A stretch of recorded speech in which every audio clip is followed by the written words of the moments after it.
squad's always raging. Then they get to fussing. They always rage quit. And then they start cussing. I'm trolling online, but I ain't saying nothing. Cause if I'm in your game, then I'm booster busting. Hey, what's happening, everybody? It is Lost in Place, and I'm joined by my good friend, the Red Dragon. Hey, what's going on, guys? So today we're looking at some gameplay by Rudiger92, and this is on Nuketown, a demolition game type.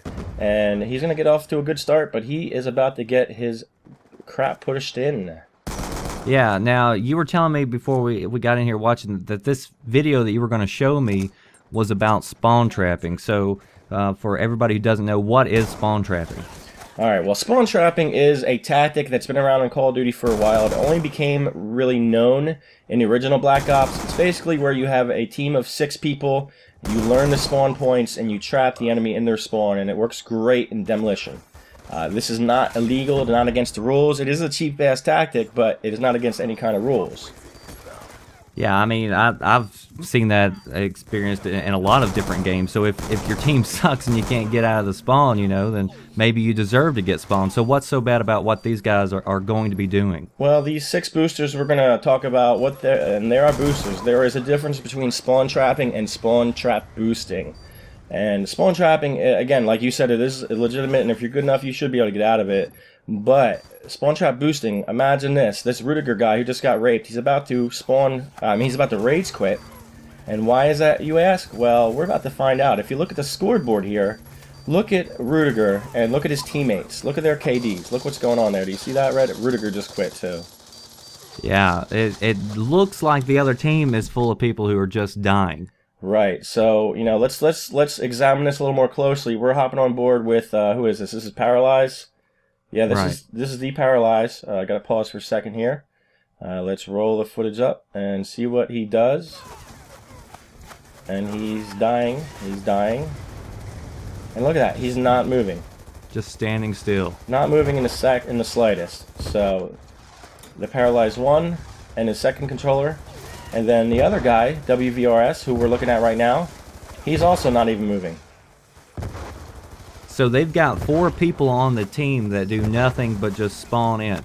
So that leaves 2 rooms, I guess, for randoms who come in and I guess just get pissed off and leave. Oh, right. I mean, I would rage quit this in a second. You know, it's one thing to get spawn trapped, but when 4/6 of your team isn't even moving.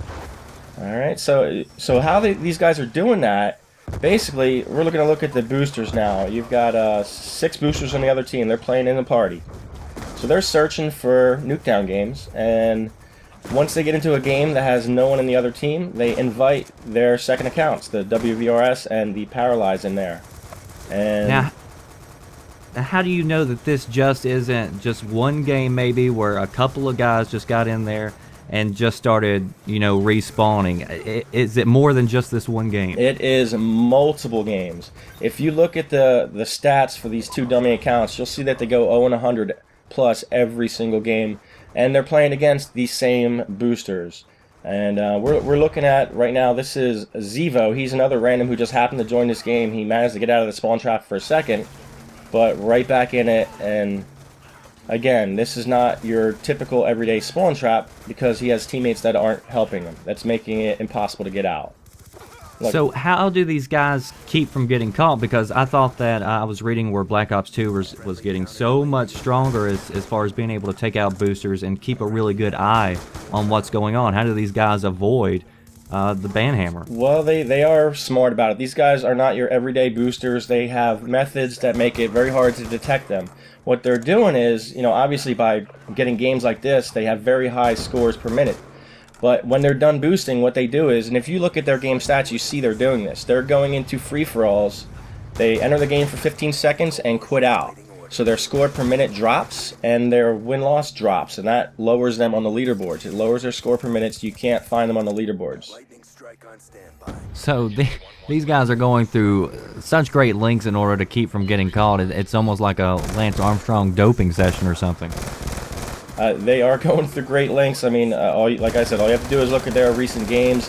You'll see all these boosting matches, then you'll see 10 or 20 15-second long free-for-alls, and that's how they remain undetected. So how do you know that these guys just aren't, like, maybe practicing? Because I think you've mentioned that one of these happens to be a YouTuber who actually does spawn trapping. So he's made his name known for spawn trapping. So how do you know that these just guys aren't just practicing in combat training? Now, I'm glad you brought that up because I didn't want to pull the lid off of this without 100% proof. And while researching it, yes, these guys do play a lot of combat training to practice their spawn trapping techniques, so to say. The easiest way to tell that this is not combat training and this is ranked is they are gaining challenges. They're unlocking weapon challenges, they're unlocking in-game challenges, and you'll see these screenshots here of in the game where they're unlocking challenges, and you don't unlock challenges in combat training. So yeah, and this is 100% ranked. This is from the Nuketown playlist that was up during Double XP weekend. So these guys are, oh man, they banked a whole weekend. They got so much XP, weapon unlocks, and it's all a fraud. It's all fake because of these dummy accounts. And look at this poor guy here. You know, he's spawning in. He's just some random who happened on this game. He turns and looks. He sees his teammates aren't even moving. I mean, imagine just running into this game. You know, how would you feel about it? I would be out like the first guy did. So how do you report these guys? Well, there's a couple different ways that it can be done. In-game is the easiest. You have to have them either in your recent games or on your friends list. I know that's a little shitty, but there is a way around that if you are so inclined, and I highly encourage you guys to do this. Send a message to any of these 6 boosters in the top. Messages, Birdman AT, Physical Updates, Astromounts, and Apollo AT. If you send them a friend request, and while the friend request is pending, you're able to report them and then delete the friend request real quick. So that's one method. The other method is to tweet it at Treyarch. You can also tweet this video at Treyarch because this is video evidence right here. And I'm certain with enough of you guys doing that, we will get these boosters banned and reset. You know, there's nothing worse than getting a game that you've paid $60 for and jumping online and then just totally running into people who are ruining the whole moment or ruining the game for you. So maybe these guys will get taken care of. You know, and spawn trapping, again, like I said, it's not illegal. It is cheap, it is lame, whatever, but people do it, people enjoy doing it, I guess. But when you've got the other team, look at this, 097, 098, 098, 0109. That, my friend, is boosting. Alright, so that's all we got for you guys. Hopefully you'll help us out and get these a-holes banned. And that is it. I'm LostInPlace, and I'm out of here. Get away from me. Oh my god! What? Stop yelling. Your fucking family died in a fucking plane crash, you little knobhead. That's not a nice thing to say about my family. I don't give a fuck. I don't give a fuck. Oh, seriously? You're still killing me? I thought that was a UAV, actually. And that was an No, it accident wasn't. at that time. It was not a UAV, was it? I thought it was, On a I killer said. drone. Well, the game's new. I still don't know all the kill streaks perfect yet.